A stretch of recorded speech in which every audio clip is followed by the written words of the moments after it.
Hello అండి, welcome to my channel Suma cooking. ఈరోజు మన ఛానల్లో రెసిపీ వచ్చేసి చికెన్ 65 అండి. భలే రుచిగా ఉంటుంది. ఆయిల్ అస్సలు పీల్చకుండా, అలాగే మనకి పైన లేయర్ అనేది క్రిస్పీగా, లోపల సాఫ్ట్గా జ్యూసీగా రావాలంటే కనుక ఒక్కసారి నేను చూపించిన విధంగా ట్రై చేయండి. మీకైతే డెఫినెట్గా నచ్చుతుంది. చేసిన చికెన్ 65 మొత్తం మీరే తినేస్తారు, పక్కన వాళ్ళకి మిగల్చకుండా. మరి అంత రుచిగా ఉంటుందండి. మరి ఇప్పుడు దాన్ని ఎలా ప్రిపేర్ చేసుకోవాలో వీడియోలోకి అయితే వెళ్ళిపోదామా. దానికోసం ఇక్కడ నేను ఒక 1/2 kg వరకు చికెన్ని తెప్పించుకొని శుభ్రంగా కడిగేసి ఒక గిన్నెలోకి అయితే వేసుకోవాలి. ఇంక ఇప్పుడు దీంట్లోకి 1 టేబుల్ స్పూన్ వరకు అల్లం వెల్లుల్లి పేస్టు, ఒక 1/4 టీ స్పూన్ వరకు పసుపు, అలాగే 1 టేబుల్ స్పూన్ వరకు ధనియాల పొడి కూడా వేసుకోవాలి. ఇందులోనే 1 టేబుల్ స్పూన్ వరకు కారం అనేది మీరు తినేదాన్ని బట్టి వేసుకోండి. నేనైతే 1/2 kg చికెన్కి 1 టేబుల్ స్పూన్ వరకు కారం వేసుకున్నాను.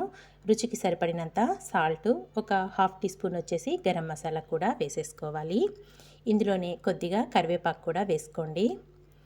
అలాగే సన్నగా కట్ చేసుకున్న కొత్తిమీర ఒక గుప్పెడు వరకు వేసుకోండి. ఒక పచ్చిమిర్చిని సన్నగా బారుగా ముక్కల్లా కట్ చేసుకొని వేసేసుకోవాలి. ఒక 1/2 ముక్క వరకు నిమ్మరసం కూడా యాడ్ చేసేసుకోవాలి. ఇంకొచ్చేసి దీంట్లో ఒక 2 టేబుల్ స్పూన్ల వరకు కార్న్ఫ్లోర్ వేసుకోండి. ఒకవేళ మీ దగ్గర కార్న్ఫ్లోర్ లేకపోతే బియ్యం పిండి అయినా, లేకపోతే మైదా పిండి అయినా, లేదు అనుకుంటే శనగపిండి అయినా వేసుకోవచ్చండి. ఇందులోనే ఒక 2 టేబుల్ స్పూన్ల వరకు పెరుగు కూడా వేసేసుకొని ఇదంతా ఒకసారి బాగా మిక్స్ చేసేసుకోవాలి. మనం వేసుకున్న ఉప్పు, కారం, మసాలా, నిమ్మరసం ఇవన్నీ వేసుకున్నాం కదా, చక్కగా చికెన్ ముక్కలకు పట్టే విధంగా బాగా మిక్స్ చేసేసుకోండి. చూసారు కదా, ఇలా బాగా మిక్స్ చేసేసుకోవాలి. ఇదంతా ఇలా బాగా మిక్స్ చేసుకున్నాక ఇప్పుడు దీంట్లోకి ఒక ఎగ్ని బాగా బీట్ చేసేసుకొని ఎగ్ మిశ్రమం అంతా కూడా ఇందులోనే వేసేసుకోవాలి. మనం కలుపుకున్న చికెన్ పీసులు అనేటివి బాగా లూజ్గా ఉండొద్దండి, గట్టిగా ఉండాలి. అంటే కొంచెం బైండింగ్ అనేది పల్చగా అస్సలు ఉండకూడదు. బైండింగ్ అనేది పల్చగా ఉందనుకోండి, మనం కార్న్ఫ్లోర్ కానీ బియ్యం పిండి కానీ కొంచెం ఎక్కువ వేసుకుంటే మనకి లూజ్గా అయిపోతుంది కదా చికెన్ పీస్ అనేది. అలా ఉంటే ఆయిల్ అనేది పీల్చేసుకుంటుందండి. ఎప్పుడు కానీ బైండింగ్ అనేది కొంచెం గట్టిగా ఉంటేనే మనకి ఆయిల్ పీల్చుకోకుండా చాలా బాగా వస్తుంది.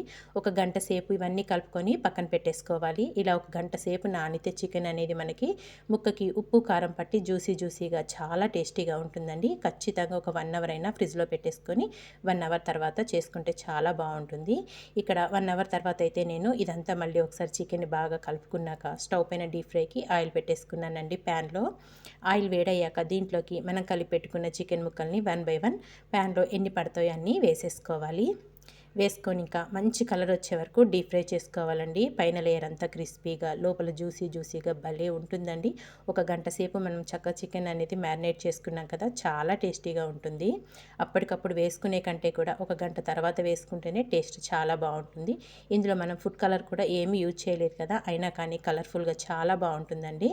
చూసారు కదా, అటు ఇటు కలుపుకుంటూ గరిటతోని మంచి కలర్ వచ్చే వరకు డీప్ ఫ్రై చేసుకోవాలి చికెన్ మటుకు. ఇక్కడ చక్కగా డీప్ ఫ్రై అయిపోయిందండి. చూస్తుంటే నోరు ఊరుతుంది కదా. పైన లేయర్ మటుకు భలే క్రిస్పీగా ఉంటుంది, లోపల మటుకు చాలా సాఫ్ట్గా ఉంటుందండి. ఇక్కడ చక్కగా మనం వేసుకున్న ఫస్ట్ ఫ్రై అయితే డీప్ ఫ్రై అయిపోయింది. ఇవన్నిటిని ఒక ప్లేట్లోకి అయితే తీసేసుకుందాము. మనం పచ్చిమిర్చి కూడా వేసుకున్నాం కదా, ఆ చికెన్ ముక్క తినుకుంటూ అలాగే పచ్చిమిర్చితో కనుక తింటుంటే మటుకు భలే స్పైసీగా చాలా బాగుంటుందండి. ఇంకా మిగతా కలిపెట్టుకున్న చికెన్ని కూడా మళ్ళీ ఆయిల్లో వేసేసుకొని ఈ చికెన్ని కూడా మంచి కలర్ వచ్చే వరకు డీప్ ఫ్రై చేసేసుకోవాలి. చాలా సింపుల్గా ప్రిపేర్ చేసుకోవచ్చండి, ఎక్కువ టైం కూడా పట్టదు మనకి. ఇక్కడ మనం వేసుకున్న రెండో వై కూడా చికెన్ చక్కగా డీప్ ఫ్రై అయిపోయింది. ఒక ప్లేట్లోకి తీసేసుకోవాలి. ఇలా ఒక ప్లేట్లోకి తీసేసుకొని ఉల్లిపాయ నిమ్మకాయతో కనుక గార్నిష్ చేసుకొని సర్వ్ చేసుకుంటే సూపర్ టేస్టీగా ఉండే చికెన్ 65 అయిపోతే రెడీ అయిపోయింది. ఒక ముక్క అయితే చూపిస్తాను చూడండి, ఎంత సాఫ్ట్గా కుక్ అయిపోయిందో మనకి, చాలా బాగుంటుంది. మరి మీకు నచ్చిందా?